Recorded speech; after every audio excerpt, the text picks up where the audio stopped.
যেতে যাইয়া প্রেমেরালাম ওরে গো নবী মেরা যেতে যাইয়া দয়াল প্রভু দিলেন মেরাজ দয়াল প্রভু দিলেন মেরাজ মুমিনের লাগিয়া আল্লাহ আল্লাহ আল্লাহ আল্লাহ আল্লাহ আল্লাহ প্রাণ বড়িয়া ঢাকে রে বান্দা প্রাণ বড়িয়া ঢাকে নাই প্রাণ বড়িয়া ঢাকে রে বান্দা প্রাণ বড়িয়া ঢাকে রে প্রাণ বড়িয়া ঢাকে রে বান্দা প্রাণ বড়িয়া ঢাকে রে বান্দা দোহনা করব বানা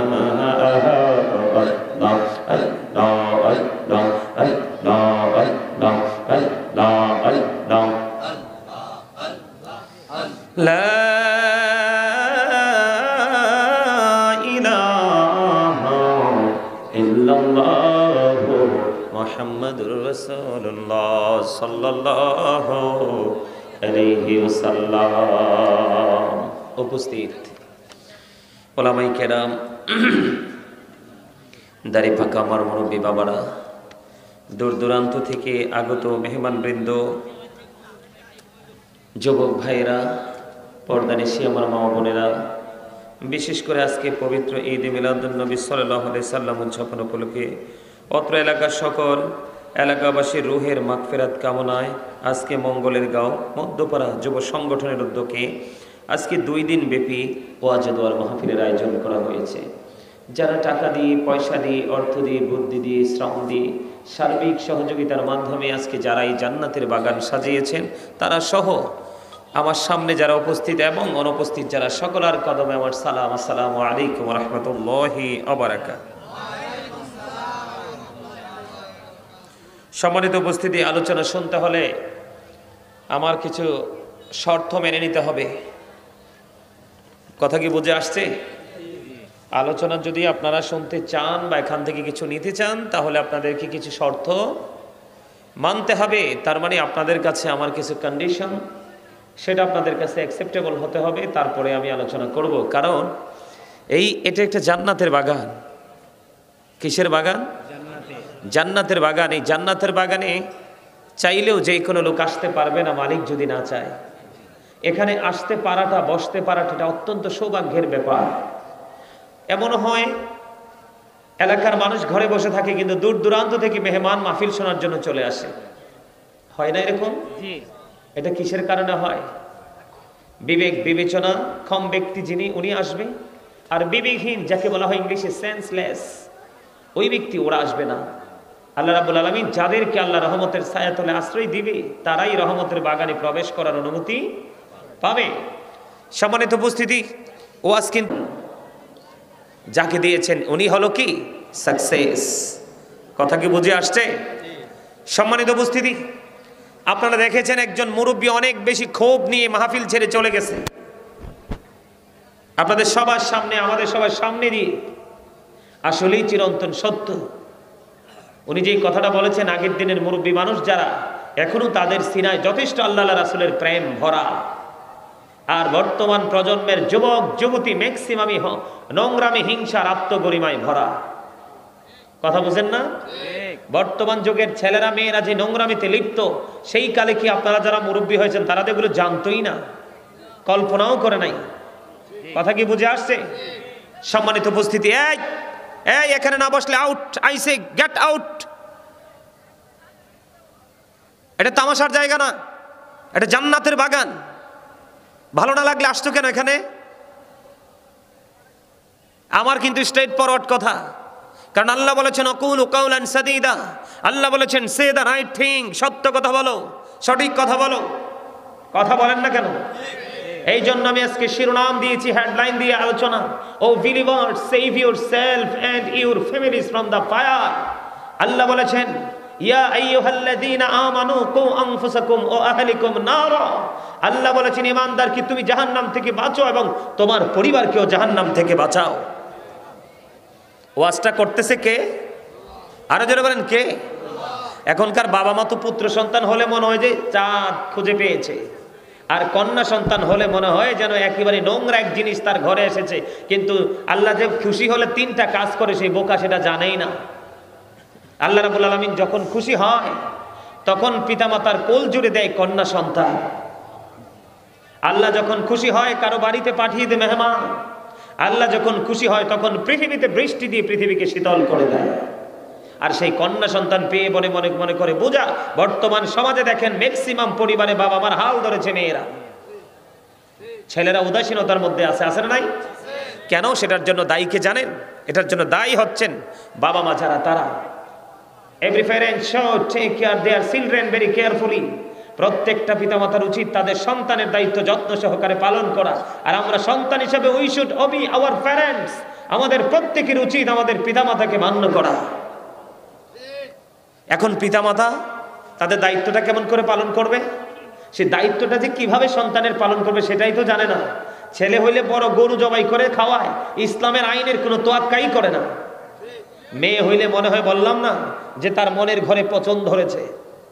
অথচ আপনার যদি 1 ডজন ছেলেও হয়, জান্নাতের কোনো খবর নাই, জান্নাতের ঘোষণা নেই। আল্লাহ রাসূল বলেছেন যেই বাবার ঘরে 2টা কন্যা সন্তান তার জন্য 2টা জান্নাত বরাদ্দ।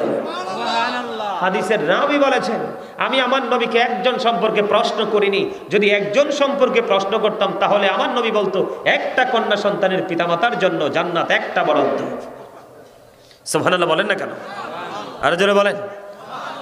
ওই যে চাচা অনেক রাগ করে চলে গেল, চাচা হয়তো চলে গেছে, তবে আপনারা আমাকে যদি ভুলে যাই মনে করিয়ে দিবেন। আমি আজকে ওই যে প্রস্রাব করার পরে পবিত্রতা, এটার গুরুত্ব কত অপরিসীম সেই বিষয় নিয়ে একটু আলোচনা করব আমি আজকে। আপনারা শুনবেন তো? শুনবেন না? ও মাছ জিটা দিছোড়ো কি? আল্লাহ কি মুখ দিছে নদীর মাছ ধরে ধরে মজা করে খাওয়ার জন্য? হ্যাঁ, গৃহপালিত পশু কি আমরা বাংলাদেশে যেটা প্রচলিত, গরু অথবা মহিষ বা বকরি, তাই না? তো জবাই করে সুস্বাদু গোস্ত খাওয়ার জন্য। এই যে দেখেন ওই যে দোকানপাটে বসে বসে অপ্রাসঙ্গিক অগ্রহণযোগ্য কথা বলার জন্য। তো কেন দিয়েছে জবান জানেন? আল্লাহ বলেছেন remember me then I will remember you. আল্লাহ বলেছেন ফাযকুরুনি আযকুরুকুম, তোমরা আমাকে স্মরণ করো আমি তোমাদেরকে স্মরণ করব। ওয়াশকুরুলি ওয়ালা তাকফুরুন, তোমরা আমার প্রতি কৃতজ্ঞ হও, অকৃতজ্ঞ হইও না। আজকে আমরা কি কৃতজ্ঞ আল্লাহর প্রতি? হ্যাঁ, কথা বলেন। আমরা আছি বাড়ি নিয়ে, গাড়ি নিয়ে, সন্তানের ফিউচার নিয়ে ভাবনা, কিন্তু বাবা মা এত বোকা। বাবা মা এখনো জানে না তার ভবিষ্যৎ কোথায় গিয়ে ঠেকবে। আসলে সে যে 2 নদীর মোহনার মাঝখানে যে আছে সেটা সে জানে না।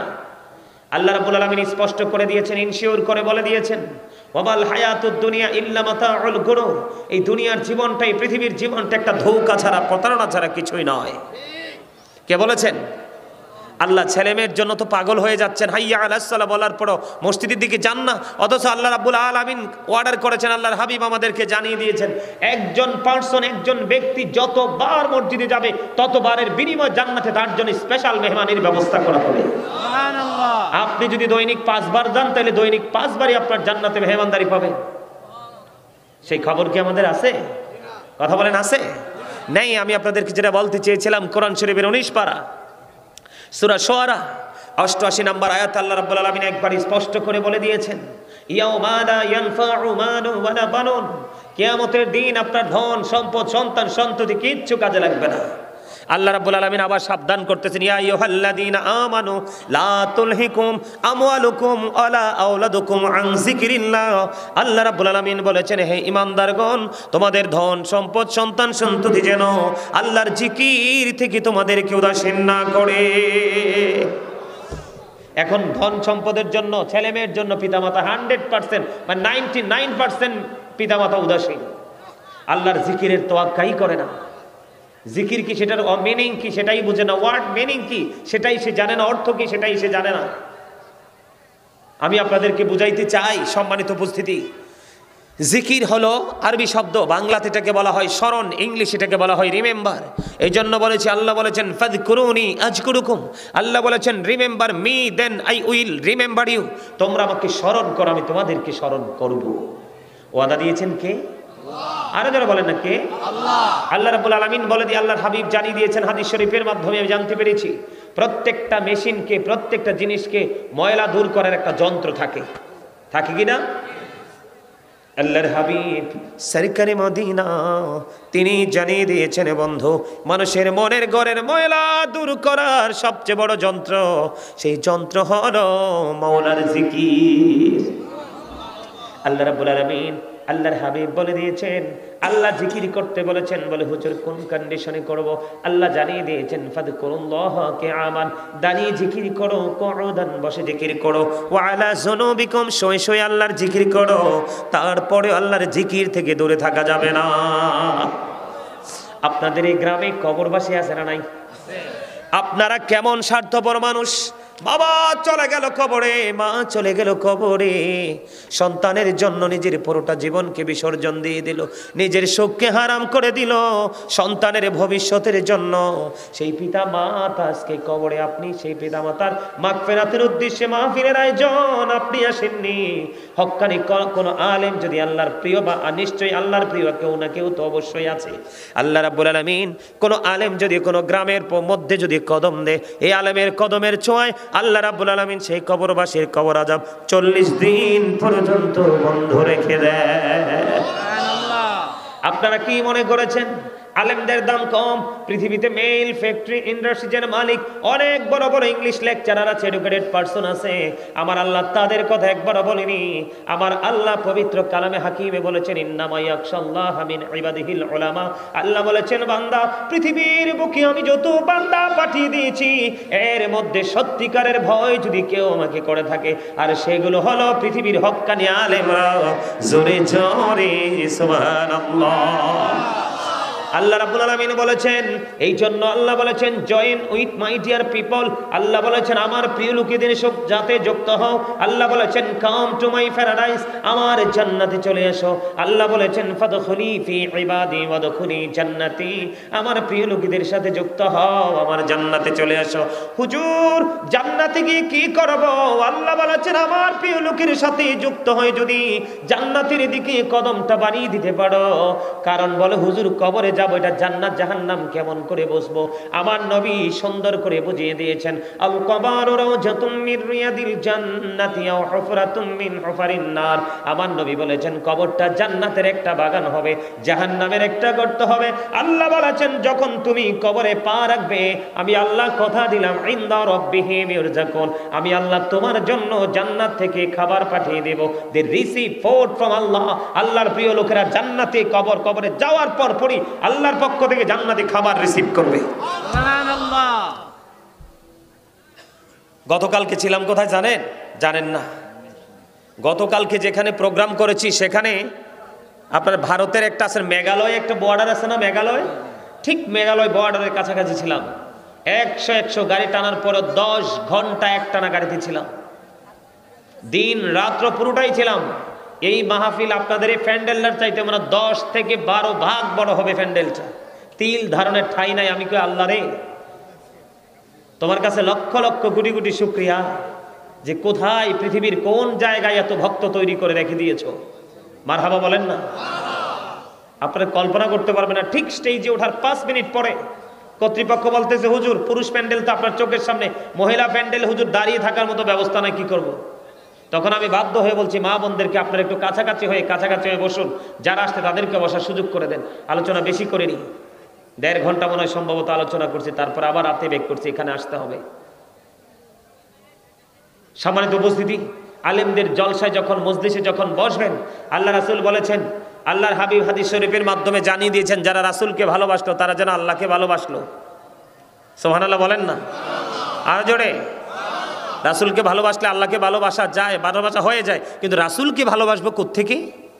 যারা রাসূল প্রেমিক আলেম রয়েছে, রাসূলের প্রতিনিধি যারা রয়েছে, তাদের সাথে তোমরা ভালোবাসা করো, তখন নবীর সাথে ভালোবাসা হবে। আর নবীর সাথে ভালোবাসা হলেই আল্লাহর সাথে অটো হয়ে যায়, আর আল্লাহর সাথে ভালোবাসা হইলেই তোমার ঠিকানা হলো জান্নাত। জোরে জোরে সুবহান, আর জোরে বলেন সুবহানাল্লাহ। বন্ধুরে আমার, বলতে চেয়েছিলাম আমি জিকির করার সময় অনেকেই দেখেছি কথা বলেছেন, আমি প্রায় প্রোগ্রামে বন্ধু জিকির নিয়ে কথা বলে থাকি। কারণ বর্তমানে মানুষ জিকির থেকে অনেক অনেক বেশি দূরে চলে গেছে। পৃথিবীর জিকির করছে, আল্লাহ আল্লাহ রাসূলের জিকির মানুষ করছে না। এই জন্য মুসলমান দিন দিন লাঞ্ছিত হচ্ছে, অপমানিত হচ্ছে, নির্যাতিত হচ্ছে, বেঈমান কাফের দ্বারা লাঞ্ছিত হচ্ছে। অথচ বেঈমান কাফেরকে আল্লাহ দেখতে পারেন। আল্লাহ স্পষ্ট করে বলে দিয়েছেন, উইদ্দাত লিল কাফিরিন, তাদের জন্য জাহান্নাম বরাদ্দ। নাউজুবিল্লাহ বলে আর জোরে। বলতে চেয়েছিলাম বন্ধু আমার দিকে একটু নজর দিয়ে থাকেন। আল্লাহ রাব্বুল আলামিন আল্লাহর হাবিব জানিয়ে দিয়েছেন, মনের ঘরের ময়লা দূর করার যন্ত্র হলো মাওলার জিকির। আমি যেটা বলতে চেয়েছিলাম আপনাদেরকে অন্য অ্যাঙ্গেলে বুঝাইছি বন্ধু। আমি আপনাদেরকে বলে দিতে চাই, আল্লাহর হাবিব সাহাবায়ে কেরামদেরকে নিয়ে রওনা হলেন গন্তব্যের উদ্দেশ্যে। হঠাৎ করে তিনি রাস্তার মধ্যেখানে থমকে দাঁড়িয়ে গেলেন। সাহাবায়ে কেরাম দেখতে পাইলেন নবীজি কি করতেছে। আমার নবী নূরুন আলা নূর, নবী ইমামুল মুরসালিন নবী, তিনি কি করলেন? দাঁড়িয়ে গেলেন। কারণ কি গো? নবীজি কেন দাঁড়িয়ে গেল কবরের পাশে? আমার নবী বলতেছেন, আমি দাঁড়িয়ে যাওয়ার কারণ হলো এখানে দুইটা কবরের মধ্যে আযাব চলতেছে, আমি প্র্যাকটিক্যালি দেখতে পাচ্ছি। সাহাবাইরা উত্তর দিলেন, সঙ্গীরা দেখতে পেলেন নবীজি খেজুরের ডাল ভেঙে আনলেন।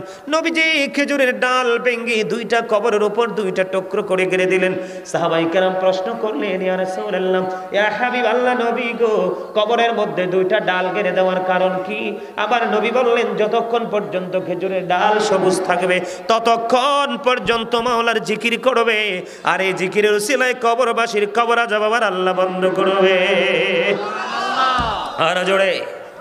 তাহলে জিকিরের দাম আছে না নাই? জিকির করার দরকার আছে না নাই? বন্ধুরে আমার দিকে তাকান। মালিক আমাদেরকে এত বেশি ভালোবাসে বন্ধু। কেউ যদি আল্লাহর প্রতি জিকির করতে করতে সামনের দিকে 1 বিঘা পরিমাণে এগিয়ে যায়, আমার নবী জানিয়ে দিয়েছেন আল্লাহ তার দিকে 1 গজ পরিমাণে এগিয়ে আসে।